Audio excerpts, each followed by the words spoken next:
Bref, les amis, on commence en douceur. On ouvre le bal avec le dossier ciné. Ravi.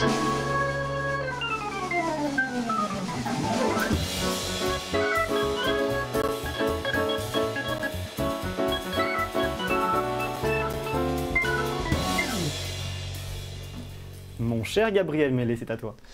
Eh bien, pour cette première chronique que j'ai intitulée Mads Mikkelsen ou l'art de faire des bons méchants, je vais vous demander d'ouvrir vos écoutilles et de m'écouter solennellement. En bonne humeur. Alors c'est bien connu, on aime les méchants au cinéma. Que ce soit par leur côté contestataire, libre, intelligent, charismatique et j'en passe. Un bon film n'a de valeur que si l'opposant est de qualité. Nous en connaissons Heath Ledger dans The Dark Knight, Lee Van Cleef dans Le Bon, la Brute et le Truand, ou encore Peter Lorre dans M le Maudit. Les vilains arrivent à se démarquer par leur jeu, et oui. Ils sont souvent construits en miroir par rapport au héros, le méchant et le héros se répondent et se ressemblent. D'ailleurs, c'est souvent le héros qui, par son action dite héroïque, crée le vilain. Sans Batman, il n'y aurait jamais eu de Joker, ou d'Emilien. On se rappelle tous de la scène de l'arrivée du Joker à la fête de Bruce Wayne, pour Harvey Dent. Construite en parallèle de l'arrivée de Bruce Wayne à cette même fête. Autrement dit, il faut qu'ils soient complémentaires. Mais alors, pourquoi Mads Mikkelsen incarne-t-il ses rôles à la perfection ? Tout d'abord, physiquement. Ses yeux en amande, qui rappellent Lee Van Cleef, lui donnent un air calculateur, malin, profond. De plus, pour prendre les exemples de la série Hannibal ou du James Bond dans lequel il interprète le rôle du chiffre dans Casino Royale, il incarne un calme dérangeant et glacial. L'acteur a commencé sa carrière avec Pusher de Nicolas Winding Refn, punk et brut à souhait. Sa voix rauque et son regard perçant lui font crever l'écran à chacune de ses apparitions. Il n'est pas l'acteur qui dispose des plus longues lignes de dialogue, certes, incarnant souvent des vilains calmes et charismatiques. Son jeu est divisé entre sa présence pesante et sa classe aristocratique. D'ailleurs, ça lui permet de varier ses rôles. Même s'il a un talent remarquable pour interpréter les méchants, il dispose d'une palette de jeux assez large pour incarner Jacob dans After the Wedding de Suzanne Bier, un résistant dans Les Soldats de l'ombre de Christian Madsen ou encore un rôle comique dans Men in Chicken. Je n'ai pas vu. Moi non plus. d'Anders Thomas Jensen, un très bon film que je vous intime l'ordre de regarder immédiatement en sortant de cette émission. Non mais c'est vraiment bien. Je vous jure que c'est vraiment bien, d'accord ? Mais pourquoi ne le voit-on pas plus ?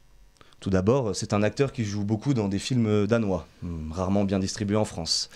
Ensuite, il est très varié dans sa filmographie. En effet, il reconnaît lui-même qu'il se préoccupe peu de sa carrière d'acteur et n'accepte des rôles que lorsque le projet le séduit et l'intéresse, expliquant cette variation dans ses interprétations. Il n'a pas peur de passer d'un film français, comme Michael Colas, d'Arnaud Despalières, à un blockbuster américain comme Star Wars, Rogue One. Ou Indiana Jones.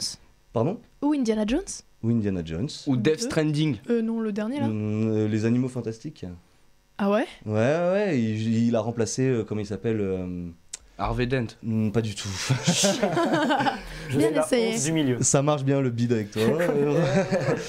Non, les Animaux Fantastiques, où il a remplacé du coup, comment il s'appelle ? Mais c'était Johnny Depp. Ben oui, qui a été. Ouais, il a remplacé Johnny Ah, Depp. il fait Grindelwald. Ouais, Ouais, voilà. Oh, si, ça, bah, le nom et tout. le rôle lui colle à la perfection, et d'ailleurs il fait je trouve un Grindelwald bien plus convaincant que Johnny Depp. Et il est dans Death Stranding aussi. Rien à foutre. Comment ? Death Stranding. Ouais, avec Kojima. Ok, je savais pas. Le jeu vidéo. Ok, je connais. Ouais. Zero Van. Ok. Avec Norman Reedus. Non mais excuse-moi Emilien, mais avec toi c'est compliqué de savoir parfois. Van ou pas. Van ou pas.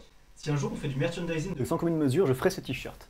Excuse-moi Emilien, mais parfois c'est dur de savoir avec toi. Je pense que ça vaut le coup. Ça vendrait en tout cas. On Bon, je termine. Pardon. Et a même reçu la palme du meilleur acteur pour La Chasse de Thomas Winterberg. C'est vrai.